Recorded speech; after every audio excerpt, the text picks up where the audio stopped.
Your basement leaks, and you already know how much it's costing you. Not just the ruined boxes in the corner, the dehumidifier running around the clock, $40 a month on your electric bill in summer, the musty smell that never leaves the carpet, maybe a sump pump you replace every 3 years. You think the problem is the foundation, you think it's the water table, you think it's a big, expensive problem that needs a big, expensive contractor. It isn't. 9 times out of 10, the answer is sitting outside your house. $12 worth of plastic. And it's pointed the wrong way. Let me tell you what everybody blames first, because I've heard it in 10,000 basements, and the story is almost always wrong. The first suspect is the foundation itself. People stand in the basement, point at a crack, and say the house is failing. And sometimes it is. But most of the cracks I see are hairline shrinkage cracks. The kind poured concrete makes as it cures in the first year. They're vertical. Thin as a pencil line, and they've been there since the house was young. They don't leak on a dry day. They leak when water is being delivered right to them. That's a clue, and we'll come back to it. I've had homeowners take a photo of a crack, blow it up on their phone, and convince themselves the house is splitting in two. Then I put a level across it, and it hasn't moved a hair in 20 years. A crack that's structural is wide at one end and narrow at the other. It steps or offsets, and you can feel the two sides sitting at different depths. A shrinkage crack is even, tight, and boring. Boring is good. The second suspect is the water table. Homeowners love this one because there's nothing they can do about it, and that's oddly comforting. The groundwater is high, the story goes, and it's pushing up through the slab. It happens. But real hydrostatic pressure from below leaves a signature. It comes up through the floor, through the cold joint where the wall meets the slab, evenly along a whole wall.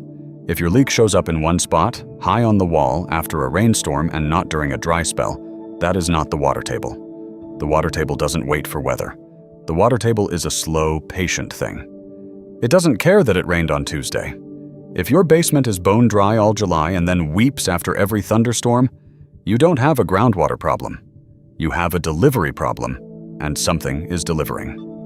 The third suspect is the sump pump. When the basement floods, the pump gets the blame, and people spend $300 replacing a pump that was working fine. The pump is a bilge. It empties the boat. It was never supposed to keep the boat from taking on water in the first place. If your pump is running constantly, that's not a bad pump. That's too much water arriving, and no pump on Earth fixes the reason it's arriving. I've seen people install a second sump pit next to the first one because the first one couldn't keep up. 2 pumps, 2 holes in the floor, both screaming all night, and the water still winning.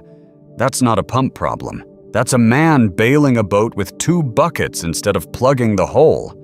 And the last suspect, the expensive one, is waterproofing. A contractor comes out, walks the perimeter, and quotes you $8,000, $10,000, $15,000 to dig up the foundation, install exterior membrane, put in a French drain. Sometimes that's the honest answer. But I've watched people spend $15,000 to fix a problem that a Saturday afternoon and $12 would have solved, because nobody looked up first. The quote comes on a nice clipboard with a diagram, and the diagram is always of the worst-case foundation, dug to the footing, wrapped in black membrane. It looks thorough. It looks like science. And half the time the man drawing it never walked to the corner of the house to see where the roof water goes. So let's look up. Go outside during the next hard rain. Stand at the corner of your house and watch the roof. Watch where the water goes when it comes off the gutter. In 35 years and more than 10,000 inspections, the single most common cause of a wet basement I ever found wasn't the foundation. It was a downspout dumping a roof's worth of water 2 feet from the wall into ground that sloped back toward the house. That's it. That's the whole crime. Here's the mechanism, in plain words. Your roof is a collection surface. A typical roof, say 1,500 square feet of footprint, sheds about 900 gallons of water in a single inch of rain. 900 gallons. The gutters catch it and funnel all of it down to a few downspouts. So you've taken an inch of rain spread over the whole roof and concentrated it into 4 or 5 points at the ground. Now, at the bottom of that downspout, if there's nothing but a little elbow spitting the water onto the dirt right against the foundation, you are pouring hundreds of gallons into the soil next to your wall. That soil gets saturated. Saturated soil holds water against the concrete. Concrete is not waterproof. It's a sponge with delusions of grandeur. Water finds the hairline crack, the cold joint, the tie rod hole, and it comes inside. It didn't rise up from the earth. You delivered it to the door. And it gets worse than just volume, because of how soil behaves. Around most foundations, when the house was built, they dug a hole bigger than the house, set the concrete, and then backfilled around it with the same dirt they dug out. That backfilled dirt is loose. It's never as tight as the undisturbed ground beyond it. So you've got a ring of soft, thirsty soil hugging your foundation, and it drinks faster than the packed ground around it. Builders call it the bathtub effect. You pour water at the top of that ring and it sinks straight down along the wall, right to the footing, right to the weakest joints. A downspout aimed into that ring isn't watering your lawn. It's filling a moat with your house in the middle of it. And the color of the evidence tells the story. Real groundwater leaves clean water and white mineral deposits, efflorescence, that chalky crust you can scratch off with a fingernail. A downspout leak leaves a stain that runs, streaked with the fine silt the water picked up traveling through your flower bed. Muddy, brown, directional. It points back to where it came in. Follow the stain up the wall and you'll find the crack. Follow the crack to the outside and I promise you, there's a downspout nearby aimed like a fire hose at your basement. And there's a smell that goes with each one. Groundwater is mineral, almost clean, like a cold cave. Delivered surface water smells like the flower bed it came through, earthy and organic, and after a few years it smells like mildew because that's exactly what's growing in it. Now here's the part I want you to stay with, because the next few minutes decide whether you pay $12 once or $40 every month for the rest of the time you own this house. Let's talk about what this is actually costing you, because a wet basement doesn't send you one bill. It sends you 100 small ones. Start with the dehumidifier. A basement unit pulling moisture out of the air around the clock in a humid Midwest summer runs you $30 to $40 a month in electricity. Call it $200 over a cooling season every year, forever, just to fight air that's wet because your wall is wet. And that unit itself has a life. Run it hard year after year, and the compressor gives out in 5 or 6 years. There's another $250 on a loop, treating a symptom. Then there's the sump pump. Running constantly because too much water keeps arriving, it burns out in 2 or 3 years instead of 10. That's a $200 pump plus installation on repeat. Add a battery backup you bought in a panic after the last flood. Another $200. And the day it fails is never a dry day. It fails during the storm, when it's been running for 6 hours straight, because that's when you needed it most and asked the most of it. Then there's what the water actually touches. A finished basement with drywall and carpet, once it wicks up moisture, grows mold behind the wall where you can't see it. It climbs the paper backing of the drywall like a wick. Mold remediation on one wall runs $1,500 to $3,000. Replacing warped baseboards, ruined carpet pad, the bottom 2 feet of drywall, another couple thousand. And if it goes long enough, the constant moisture rots the sill plate, the wood that sits on top of your foundation and holds up the house. That wood is usually the last thing anyone checks because it's hidden behind insulation, and by the time you find it soft and dark and crumbling, you're not doing a repair anymore.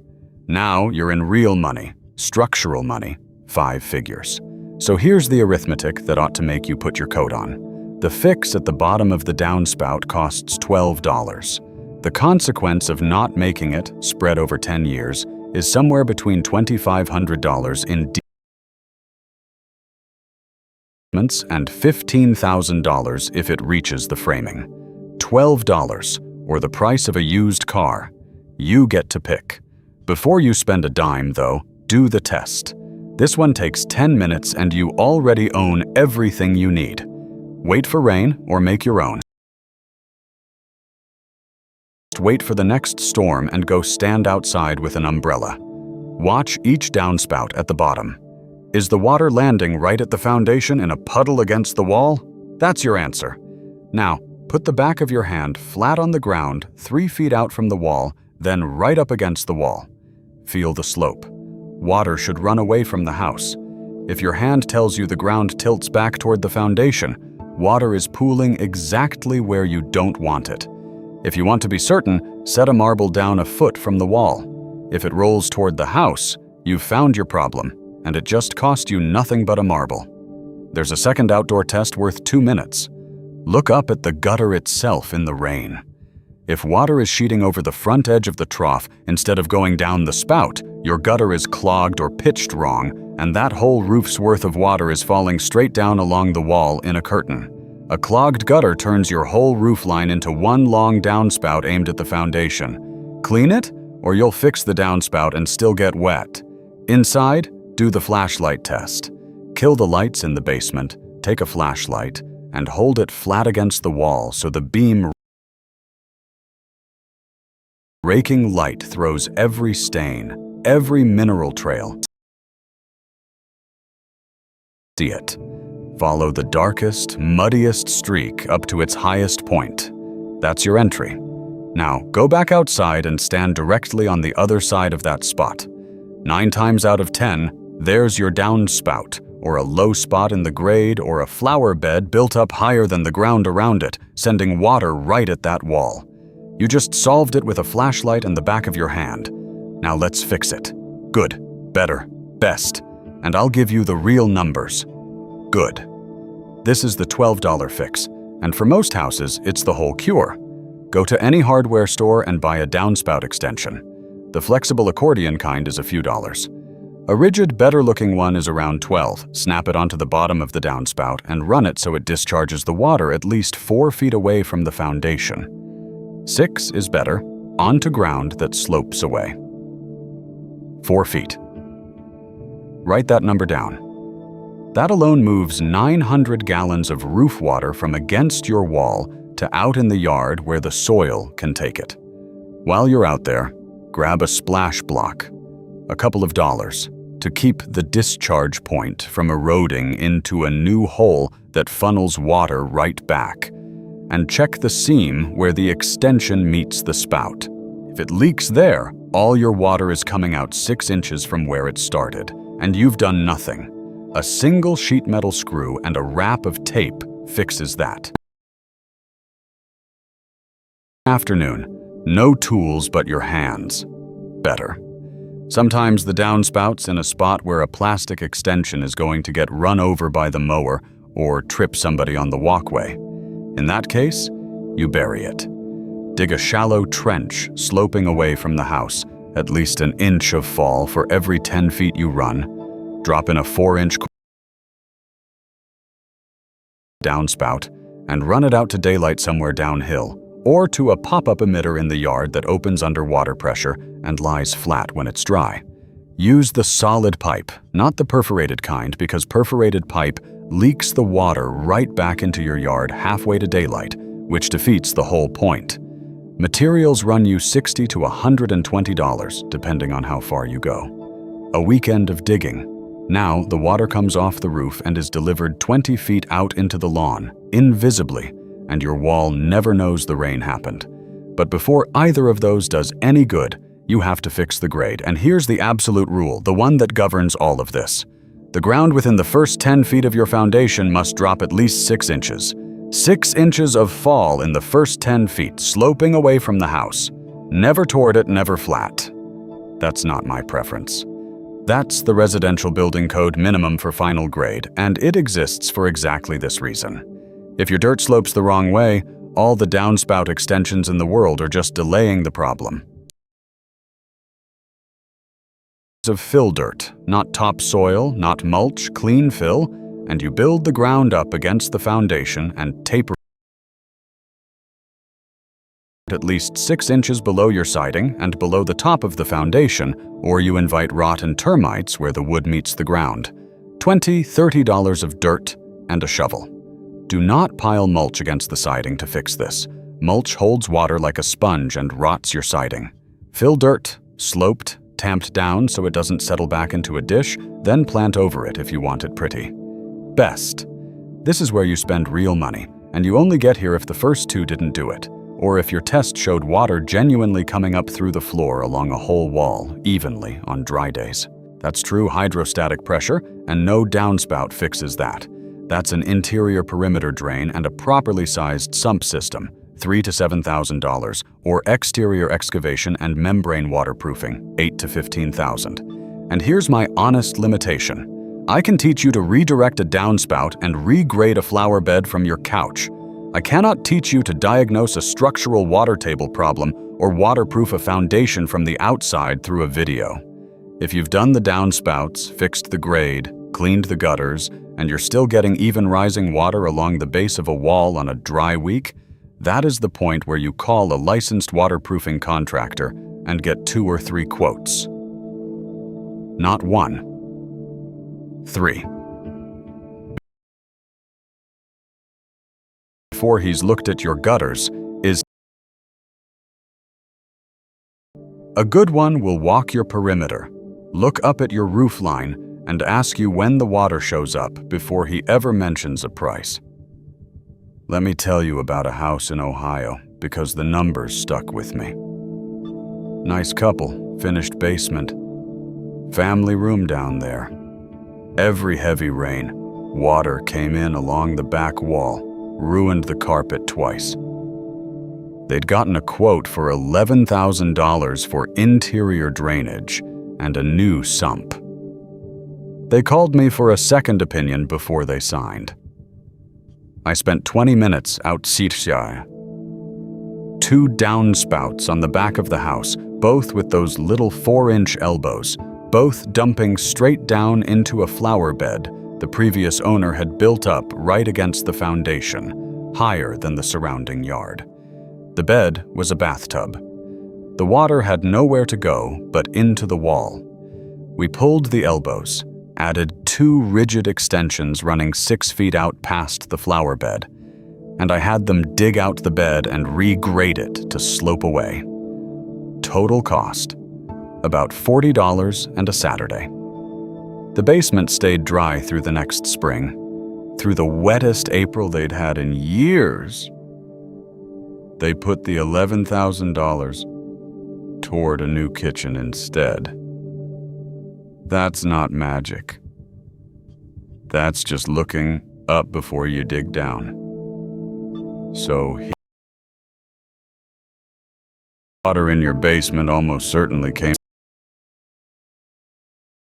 concentrated by your gutters, dumped next to your wall, and walked in through a crack it found waiting. You can fix that this weekend for less than the cost of dinner, or you can keep paying $40 a month to a dehumidifier, replacing pumps, and eventually writing a check with 5 figures on it when the moisture reaches the wood.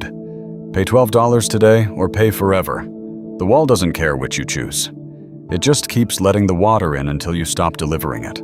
The waterproofing contractors are going to disagree with me in the comments, and some of them will have a point, because real hydrostatic problems are real. Let them. I only report what I find, and what I find, most of the time, is a downspout aimed at a foundation. Do me a favor and go look at yours before you argue with me. 2 things I want to hear.